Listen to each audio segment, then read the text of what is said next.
फरहान सिमरन से इस शादी के बारे में श्योर होने के लिए पूछ ही रहा था।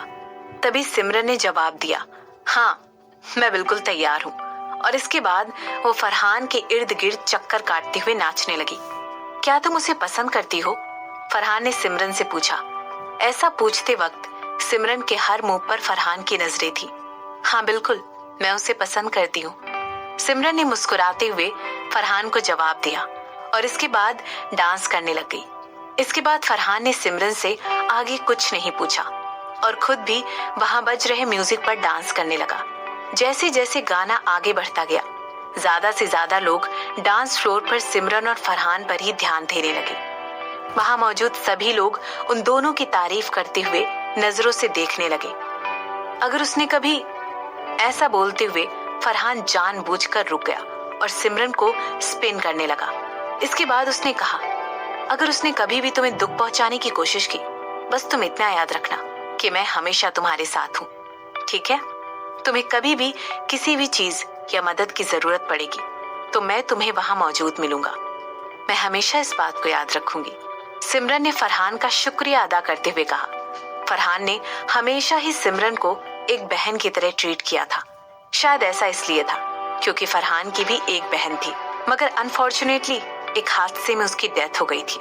जब सिमरन फरहान की जिंदगी में आई तो वो उसे अपनी गुजरी हुई बहन की बहुत ज्यादा याद दिलाती थी और फरहान देखते ही देखते उसे लेकर काफी प्रोटेक्टिव हो गया था। हालांकि ये बिल्कुल भी सरप्राइज की बात नहीं थी कि फरहान सिमरन से अकेले में बात करके शशांक के बारे में और पता लगाना चाहता था, मगर उसके दिमाग में पहले से ही शशांक को लेकर कुछ और ख्याल भी थे जिसे उसने सिमरन के साथ शेयर करना ठीक नहीं समझा।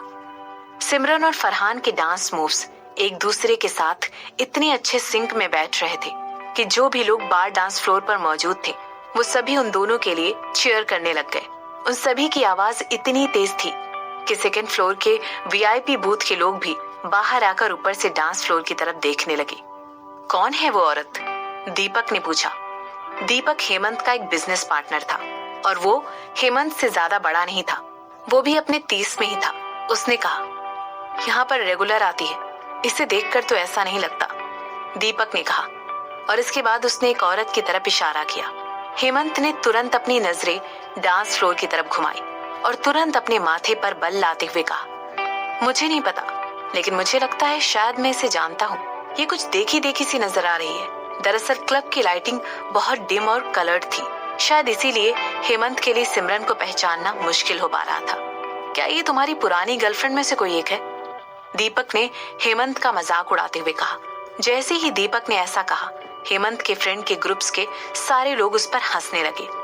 अब मैं बदल गया हूँ, हेमंत ने तुरंत दीपक की बात का जवाब देते हुए कहा और इसके बाद उसने अपनी नजरें तुरंत ही डांस फ्लोर से हटा ली। हेमंत ने इन सारी बातों को छोड़कर अपना ध्यान उस इन्वेस्टर पर दिया जिससे वो इससे पहले बात कर रहा था। ये इन्वेस्टर मयंक गुप्ता था। ये आदमी मुंबई का एक जाना माना प्रोड्यूसर था और वो उदयपुर में एक फिल्म कंपनी में इन्वेस्ट करने के लिए देख रहा था। हेमंत को लगा कि मयंक का नाम यूज करके वो इस इंडस्ट्री में एक अच्छा पार्टनर बना लेगा और मुंबई की फिल्म इंडस्ट्री में अपना नाम भी बना लेगा। इसीलिए हेमंत ने सोचा कि उसे इस अच्छी अपॉर्चुनिटी को गंवाना नहीं चाहिए और हेमंत अपने पोटेंशियल इन्वेस्टर को अच्छी ट्रीट देने के लिए उदयपुर के बेस्ट क्लब में लेकर आ गया। तो मैं सोच रहा था कि हमें इस चीज में इन्वेस्ट करना चाहिए, जिससे हेमंत ने मयंक से कहा, अरे हाँ, मैं उसे जानता हूँ, मुझे याद आ गया कि वो औरत कौन है, दीपक ने जोर से बोलते हुए कहा। और हेमंत की बात को बीच में ही टोकते हुए उसने कहा, ये तो सिमरन कपूर है। उस वीआईपी बूथ में मौजूद लगभग सभी लोगों ने तुरंत अपना ध्यान सिमरन की ओर दिया। सिमरन वहां खुशी खुशी मस्त होकर फरहान के साथ डांस कर रही थी। उस ग्रुप में मौजूद ज्यादातर लोग हेमंत के अच्छे दोस्त थे और वो हेमंत और सिमरन के पास्ट के बारे में पहले से ही जानते थे। जैसे ही उन लोगों ने सिमरन को देखा, उन लोगों का सिमरन को देखने का नजरिया ही बदल गया। जो लोग पहले सिमरन को देखकर उसके डांस की तारीफ कर रहे थे, वही लोग अब उसे नफरत की नजरों से देखने लगे। आखिर वो यहाँ पर क्यों आई है? हेमंत ने सिमरन को देखते ही मन पूछा। वो है कौन?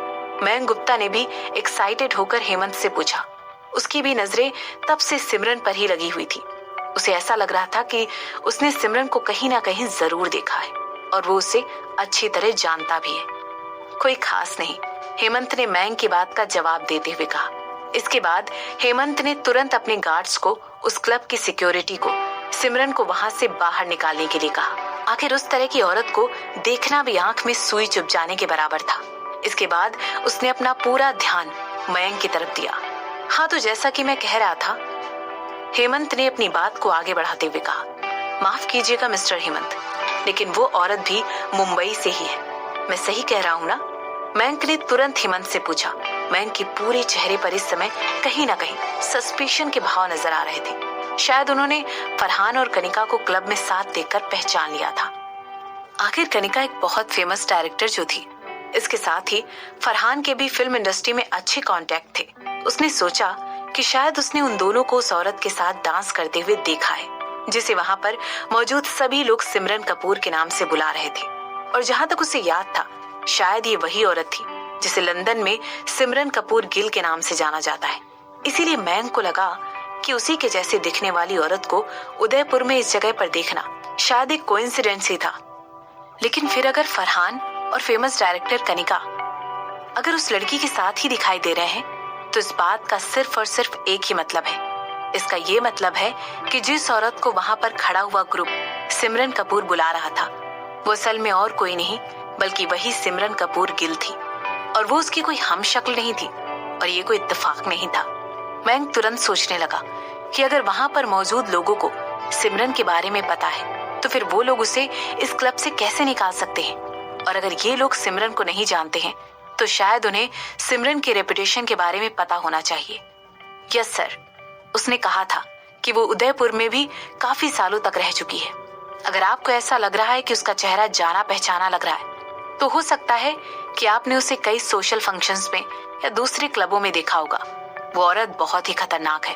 वो अमीर लोगों पर लीच की तरह चिपक जाती है और उन्हें तब तक नहीं छोड़ती है जब तक कि वो उनका पूरा फायदा ना उठा ले। ललित कपूर ने कहा। वो हेमंत का एक और बिजनेस पार्टनर था। उसने सिमरन को देखते ही पहचान लिया और मयंक को उसके बारे में तुरंत बता दिया। सिमरन के बारे में ऐसी बातें सुनकर तुरंत मयंक के माथे पर बल पड़ गए। लीच? क्या ये लोग वाकई में नहीं जानते हैं कि सिमरन कौन है? मयंक ने मन ही मन सोचा। मुझे लगता है हमें इन सब के बारे में बात करना बंद कर देना चाहिए। सिक्योरिटी उसे और उसके दोस्तों को धक्के मारकर यहाँ से जल्द ही निकाल देंगे, हेमंत ने कहा। और ये सब कहने के बाद वो देखने लगा कि उसके आदमी कहाँ तक पहुंचे थे। हेमंत ने देखा कि उसके एक सिक्योरिटी गार्ड ने जाकर क्लब के सिक्योरिटी वाले से बात की। वो सिक्योरिटी स्टेशन डांस फ्लोर के बिल्कुल बगल में ही था। हालांकि हेमंत को हैरान कर देने वाली बात ये लगी कि उसके गार्ड के सिमरन और उसके दोस्तों को वहां से निकालने पर कहने के बाद भी उन लोगों ने ना में सिर हिलाते हुए ऐसा इशारा किया कि वे लोग ऐसा कुछ भी नहीं करेंगे। वो सिमरन और उसके दोस्तों को वहां से नहीं निकालेंगे। मुझे लगता है हमें उस औरत को परेशान नहीं करना चाहिए और हमें अपने बिजनेस के बारे में बात करनी चाहिए, हेमंत ने तुरंत शांत होते हुए एक स्माइल के साथ मयंक से कहा। और उसके बाद वो कहने लगा, तो जैसा कि मैं कह रहा था, मैं प्लान कर रहा हूँ इस फिल्म में इन्वेस्ट करने के लिए और इस फिल्म का एक इंटरनेशनल डायरेक्टर होना चाहिए। मुझे यकीन है कि जब ये फिल्म मार्केट में आएगी तो तहलका मचा देगी और सुपर डुपर हिट होगी। हेमंत, तुम्हारे गार्ड ने अभी बताया कि क्लब की सिक्योरिटी ने उन लोगों को धक्के मारकर बाहर निकालने से साफ मना कर दिया है और उन्होंने ये भी बताया कि वो इस क्लब के वीआईपी क्लाइंट्स हैं। हेमंत के बिजनेस पार्टनर ललित ने हेमंत की बात को बीच में काटते हुए कहा।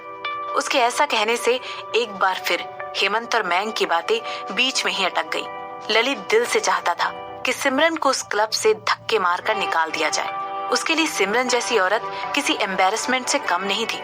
इसके बाद उसने हेमंत से कहा, हेमंत, क्या तुम 1 मिनट मेरे साथ आओगे? मैं खुद उस औरत को धक्के मारकर इस जगह से निकाल दूंगा।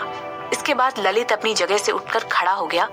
इस समय उसकी आंखों में सिमरन के लिए बेपनाह नफरत साफ दिखाई दे रही थी।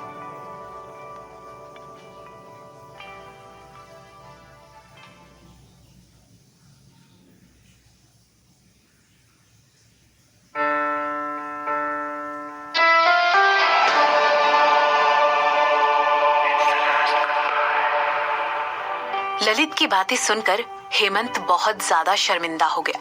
हेमंत ने तुरंत अपॉलोजेटिकली मिस्टर मैंग की तरफ देखा। उसके बाद उसने नफरत भरी निगाहों से ललित की तरफ देखा।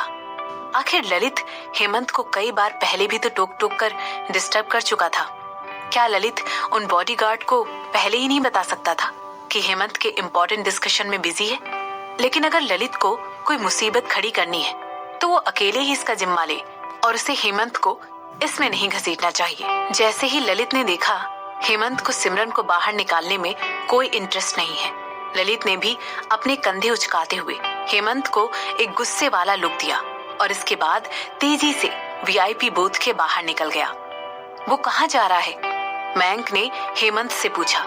मयंक को डर था कि कहीं ये लोग मिलकर सिमरन के लिए कोई मुसीबत ना खड़ी कर दे। इसके बाद मयंक सोचने लगा कि अगर इन लोगों ने ऐसा कुछ भी करने की सोची तो इनसे बड़ा बेवकूफ और कोई नहीं होगा, और अगर ऐसा कुछ होने वाला है तो उसे हेमंत और उसके पार्टनर्स के ग्रुप से दूर ही रहना चाहिए। वो कुछ प्रॉब्लम आ गई है, वो उसी को देखने आया है, दीपक ने तुरंत मयंक को समझाते हुए कहा। और इसके बाद दीपक हेमंत को देखकर शर्मिंदगी से मुस्कुराया और इसके बाद वो तुरंत वहां से ललित के पीछे निकल गया। वो एक अच्छा तमाशा मिस नहीं करना चाहता था। मुझे लगता है हमें भी लोगों के पीछे जाना चाहिए, मयंक ने हेमंत से कहा। वैसे भी उसे इस दिन में कोई इंटरेस्ट नहीं आ रहा था। एक बिजनेसमैन के तौर पर मयंक सोच ही रहा था कि एक लंबे समय के लिए हेमंत के साथ बिजनेस करना कोई फायदे का सौदा नहीं है।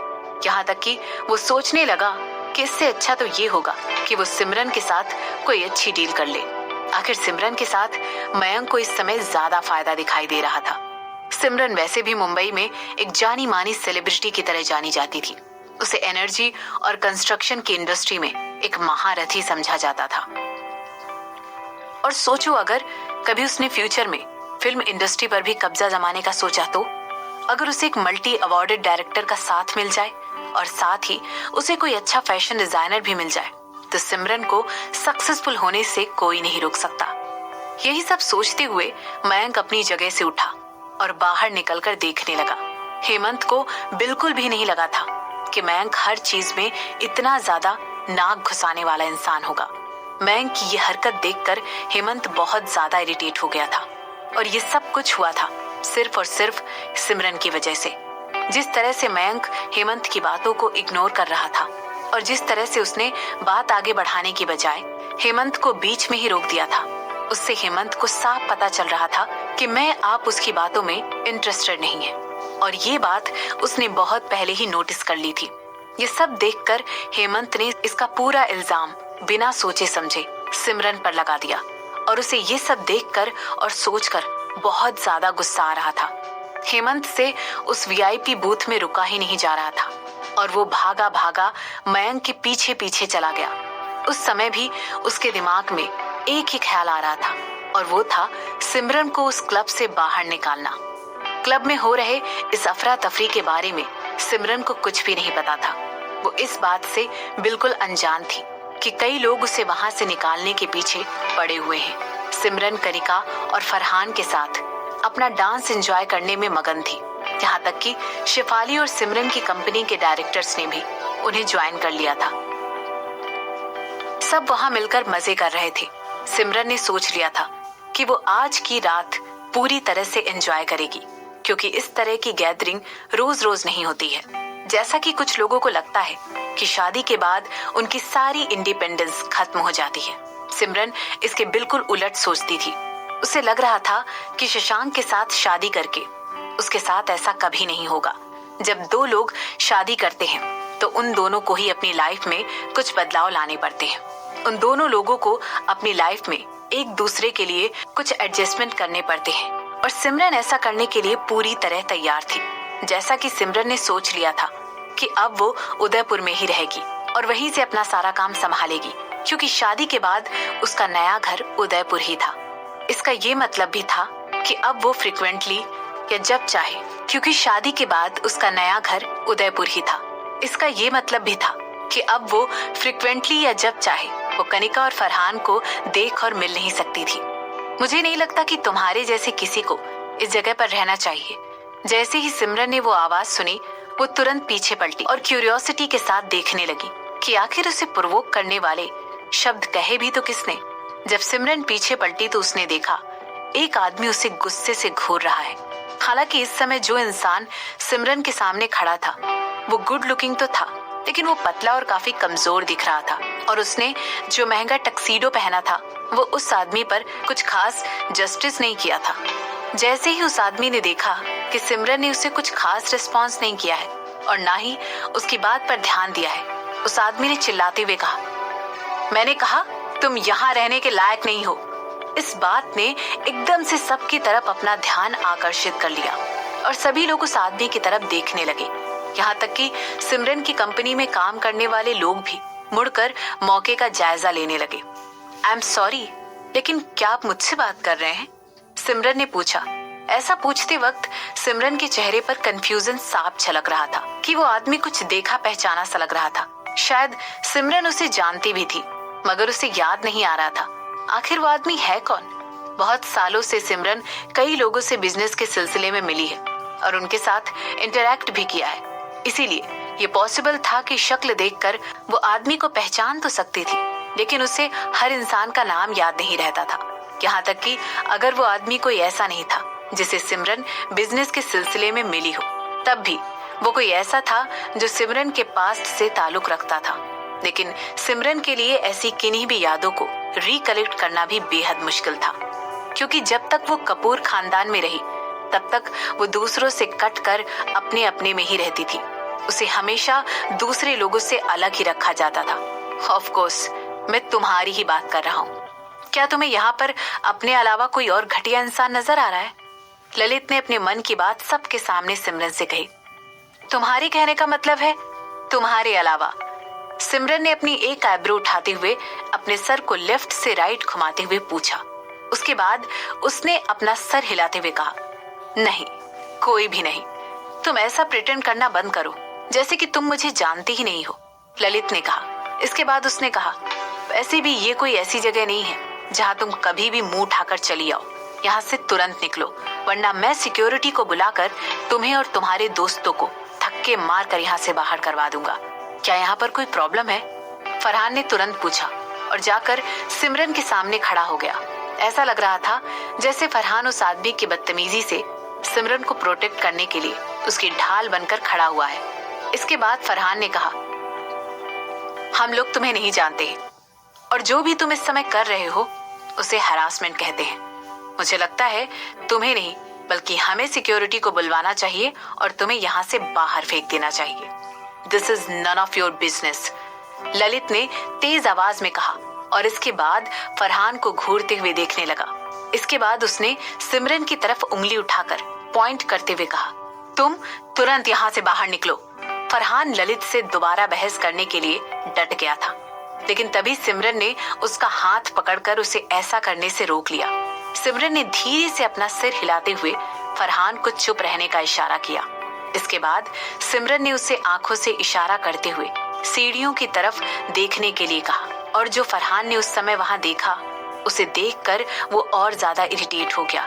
वहां पर हेमंत अपने कुछ दोस्तों के साथ खड़ा हुआ था। एक झटके में फरहान को सारा माजरा समझ में आ गया और उसने अपने कदम पीछे ले लिए और सिमरन के पीछे जाकर खड़ा हो गया।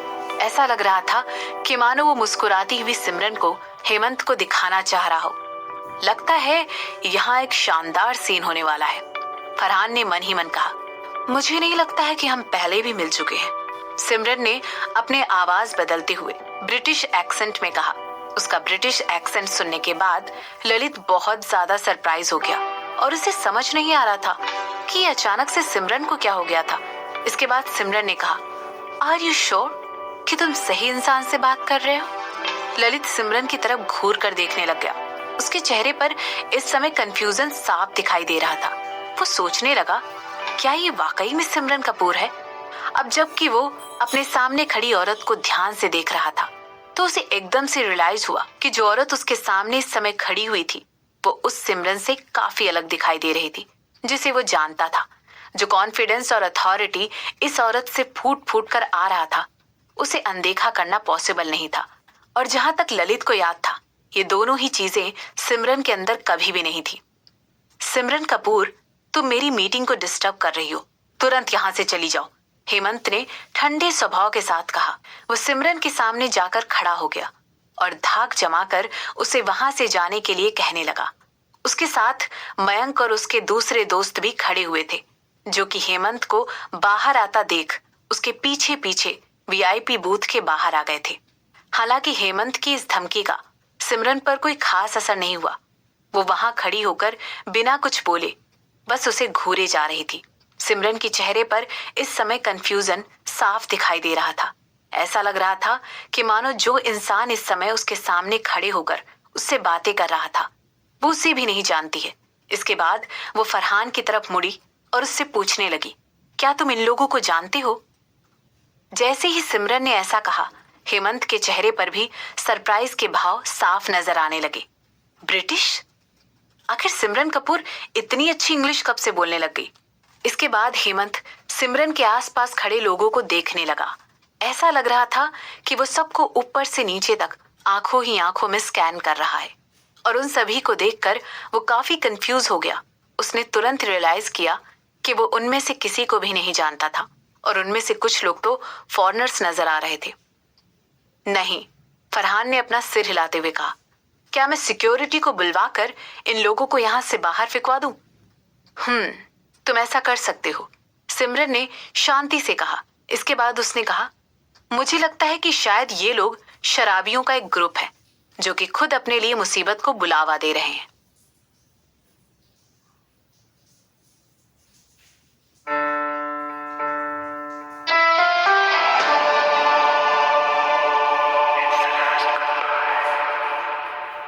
सिमरन पहले ही फरहान से कह चुकी थी कि उन लोगों को वहां से बाहर निकलवा दे। इसके बाद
कि आप भी मुंबई में अपनी कंपनी की कोई ब्रांच खोलना चाहते हैं या मुंबई के मार्केट को एक्सप्लोर करना चाहते हैं, तो मुझे लगता है आपको इन लोगों से पंगा नहीं लेना चाहिए।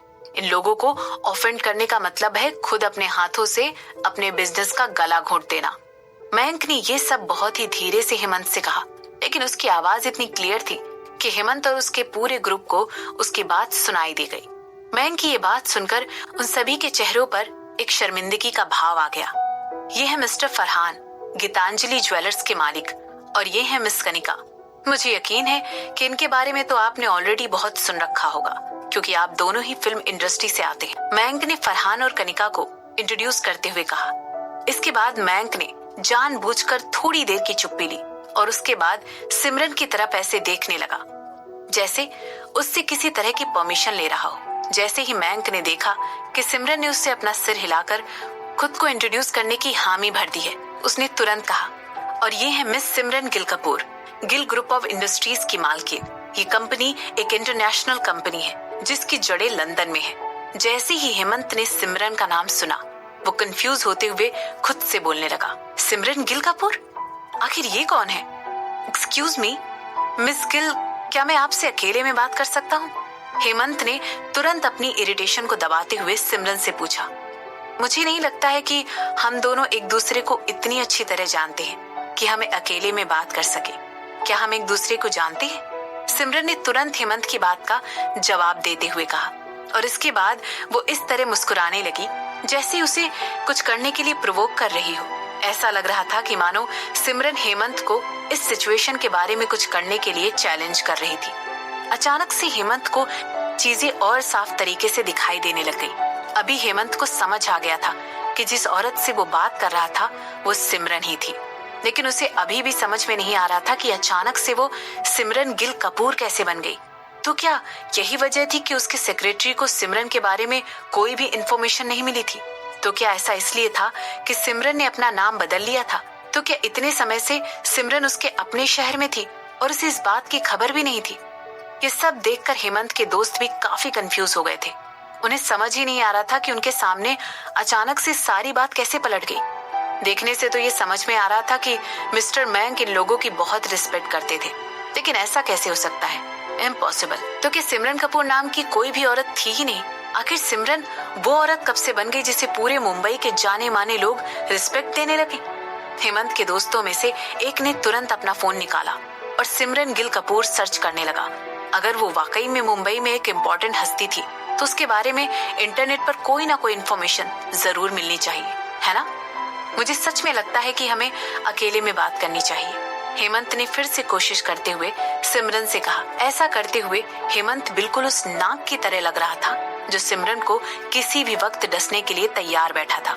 इस समय हेमंत का जबड़ा काफी कसा हुआ नजर आ रहा था और वो सिमरन को नफरत भरी निगाहों से देख रहा था। आखिर वो कोई बेवकूफ नहीं था जिस इंसान को मिस्टर मयंक इतनी इज्जत दे रहे हैं। जरूर वो इंसान कोई इम्पोर्टेंट ही होगा। हालांकि हेमंत की आंखों में अभी भी नफरत की भरी हुई थी, लेकिन उसकी टोन अभी भी एकदम शांत और संभली हुई नजर आ रही थी। उसके दिमाग में अभी भी इस सिचुएशन का फायदा उठाने के लिए खाली पुलाव भी बकने लगा था। अगर तुम्हें मुझसे अकेले में कुछ बात करनी है या कोई प्राइवेट मीटिंग करनी है तो तुम एक काम कर सकते हो। तुम मेरी सेक्रेटरी को कॉल करो और अपने लिए एक अपॉइंटमेंट शेड्यूल करवाओ, सिमरन ने मुस्कुराते हुए हेमंत से कहा, और इसके बाद वो वहां से पलटकर चली गई। सिमरन के हाव भाव देखकर ऐसा लग रहा था जैसे वो हेमंत से कहना चाह रही हो कि उसकी तरफ से बात वहीं खत्म हो चुकी है। एक बार फिर से हेमंत और उसके ग्रुप के लिए सिचुएशन ऑकवर्ड हो गई थी, क्योंकि मिस्टर मयंक में उन सभी को इग्नोर करना जारी रखा और खुशी खुशी सिमरन और उसके दोस्तों से बात करने लगे। ये सच्चाई जानकर कि सिमरन किस तरह इतनी फेमस हो गई थी कि मुंबई का हर आदमी उसे जानता था, हेमंत का तो मानो चेहरा ही उतर गया था। मगर इस हेमंत को देखकर ऐसा लग रहा था जैसे कि सिमरन की कामयाबी इस समय उसके सर में चढ़ गई थी। तो क्या सिमरन को इस समय इतने गुरूर और घमंड दिखाने की वाकई में जरूरत थी? क्या वो दोनों एक दूसरे को पिछले कई सालों से नहीं जानते थे? इसके अलावा वो अभी भी यंग ही थी, तो क्या उसमें इतने कम समय में अपना इतना बड़ा नाम बना लिया कि मुंबई का हर आदमी उसे जानने लग गया? क्या वो इतने कम समय और इतनी छोटी उम्र में एक सेलिब्रिटी बन चुकी थी? ये पॉसिबल ही नहीं था। कि उसने इतना सब कुछ अकेले अपने बलबूते पर अचीव किया हो। ये उसके अकेले की मेहनत नहीं थी। उसने कामयाबी पाने के लिए जरूर अपने दोस्तों के कनेक्शन को यूज किया है।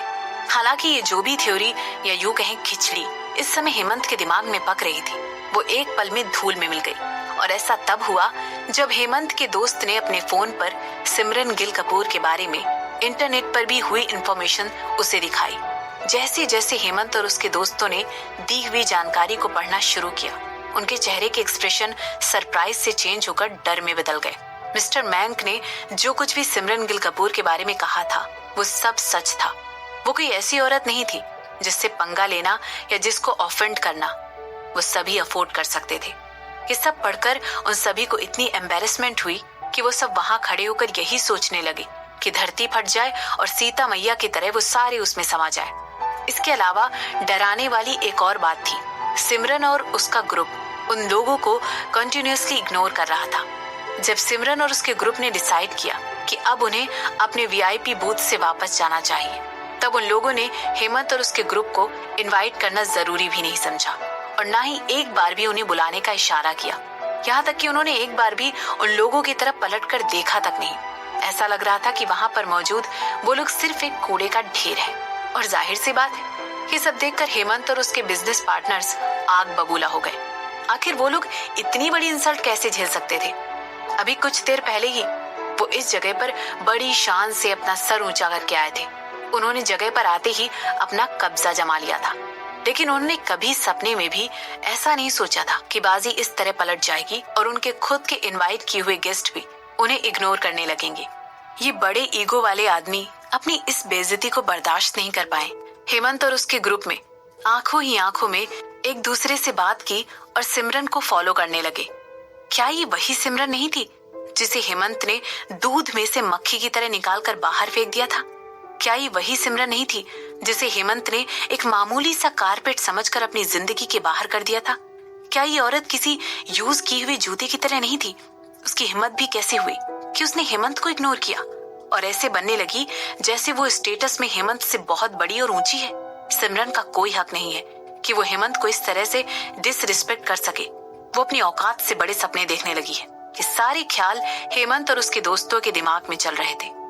सिमरन, मैं तुमसे बात करना चाहता हूँ। हेमंत ने जबरदस्ती सिमरन का हाथ पकड़ते हुए उस पर थोड़ा सा प्रेशर डालते हुए उसे अपनी तरफ खींचा। उसने जानबूझकर सिमरन का हाथ इतनी जोर से दबाया ताकि उसे हेमंत की गिरफ्त से दर्द महसूस हो। और जैसा कि उसने सोचा था, ऐसा करते ही सिमरन दर्द से कराहने लगी। लेकिन आगे जो हुआ वो इतनी जल्दी हुआ कि हेमंत को कुछ समझ ही नहीं आया। चटाक! एक बड़े से थप्पड़ की गूंज ने पूरे हॉल के सन्नाटे को चीर दिया।